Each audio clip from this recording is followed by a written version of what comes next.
National Women's Day, it's time for to expose it for the utter fraud that it is.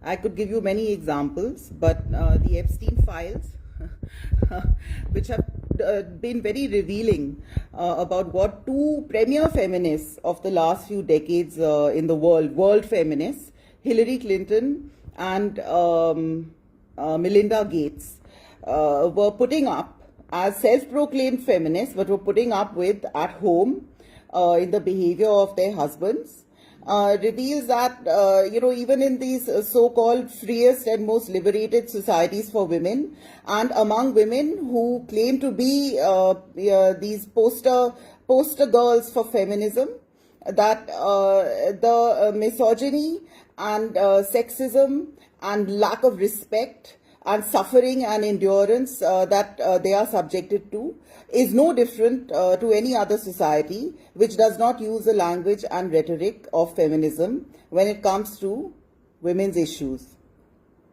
Now, this is not to say that women, that the female gender is being given full justice and full equality in society.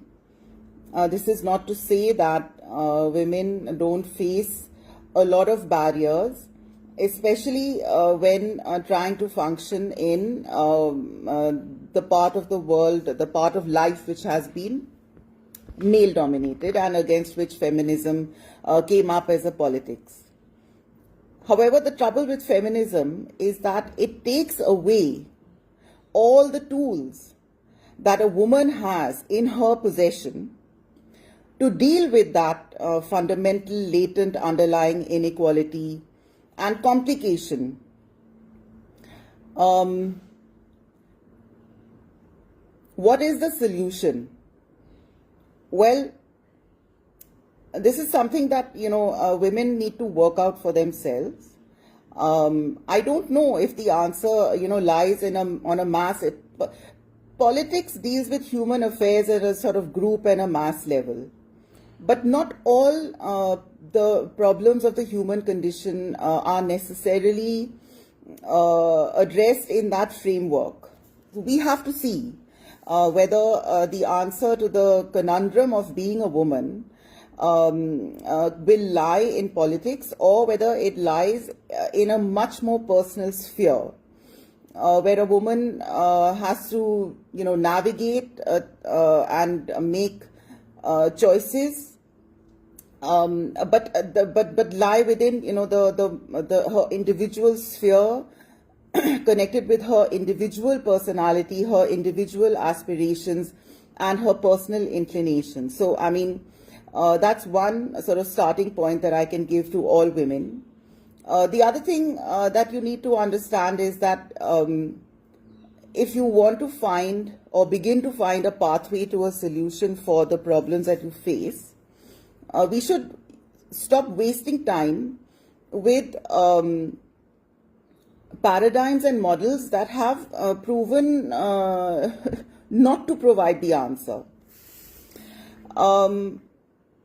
One of the biggest disservices that feminism does to women is to tell them that all you need is to stand up for yourself, to believe in yourself, and then everything will fall in place. This is simply not true, and I don't think that this is true in any field of operation. I don't just mean this in terms of a woman and her negotiating with the world, but whether you are looking at a career, a vocation, raising a family, dealing with your sweetheart or your husband, or your life partner, whatever it may be, standing up and speaking for yourself and identifying injustice certainly doesn't get you to any kind of solution when you come up against in a situation of conflict or entanglement with another. The solutions, standing up for yourself is, maybe an important exercise that a woman or a person has to go through just personally with their own conscience. to get a sort of vision of what they want or what they don't want. However, what you want and what you don't want and what you are is unfortunately in life only one part of the full picture. Everybody around you has their own wants and their own visions, and ultimately, coming to a place in your life which makes sense to you and which feels right really depends on your ability to negotiate and engage with these, often contrary wants and demands, and so, so if you start out in life with the attitude that you're not going to be compromising and that, this works and that doesn't work, well, you're setting yourself up for failure in everything. Whether it's a relationship with another person, and your personal life is all about your relationships with other people, and also whether it's in a career, because the fact of the matter is that even if you want to be a business person, you have to contend with your counterpart. You can't do business in isolation, and you certainly can't climb the career ladder in isolation. You have to negotiate with a lot of things, and so this is the first mistake of feminism, which tells you that all you have to do is to stand up for yourself and that everything else will fall in place. And this is also very unfair to young people, to young women, because not having the experience of being knocked down when you stand up for yourself in that blunt way that feminism teaches you to do, you automatically bring yourself out of the running, both in your personal life as well as in your professional life. The second thing is that, and feminists will always deny this, but the fact of the matter is that feminism undermines, stigmatizes, and marginalizes two fundamental needs that women have for their lives to be truly meaningful and a source of joy to them. The first one is having children, and the second one is having a stable and committed life partner. I'm not going to spend too much time arguing on this, but it is simply a fact that women crave a committed life partner and see that as a fundamental part of their happiness and security in a way that perhaps men don't. But this, for the woman, this is extremely important. And feminism and the kind of liberalism that feminism assumes and supports severely retards a woman in her search for a stable and committed life partner and in a social environment that supports and protects and encourages that to the maximum extent possible. One, telling women that they are, you should be free to explore your own sexuality and so on and so forth. It is true. Now, feminism certainly contributed by asserting and recognizing that women have sexuality and many other things as well. But again, it's like standing up for yourself. That's only one part of the puzzle of life. And with the hindsight of now nearly 52 years of just seeing life and seeing the life paths of women and of men and of the destiny of families, this freedom has given a lot more dividends to men, to male sexuality, to male aspirations or dreams or fantasies when it comes to relationships with women than it has done to women. And again, this is something that we need to reckon with. And, these may be two contradictory things. On the one hand, you want to be free to express yourself in every way, and your sexuality is part of that. On the other hand, there are many other needs that you have, which may be conflicting with that. And regardless of that, I still feel that, even if you don't agree with me on that, freeing the taboos which were said to be repressing women when it came to sexual activity have just given a lot more to men than to women.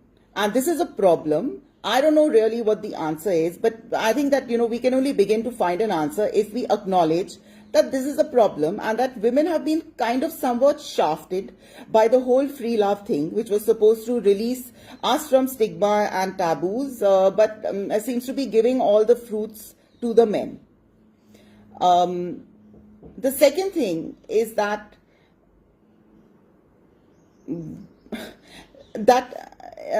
even for the walls that have been put between a woman and her womb and her natural instincts and the joy that she has from childbearing and the love that she experiences when she has her own baby, which that is a kind of love that a woman craves and is misdirected to seek from men or from a romantic partner, which it simply doesn't happen. That's not how adults romance each other. So, a woman's, there's a fundamental need that is being muted, denied, and repressed. And, there's a certain age limit within which this can be achieved. It's called your biological clock.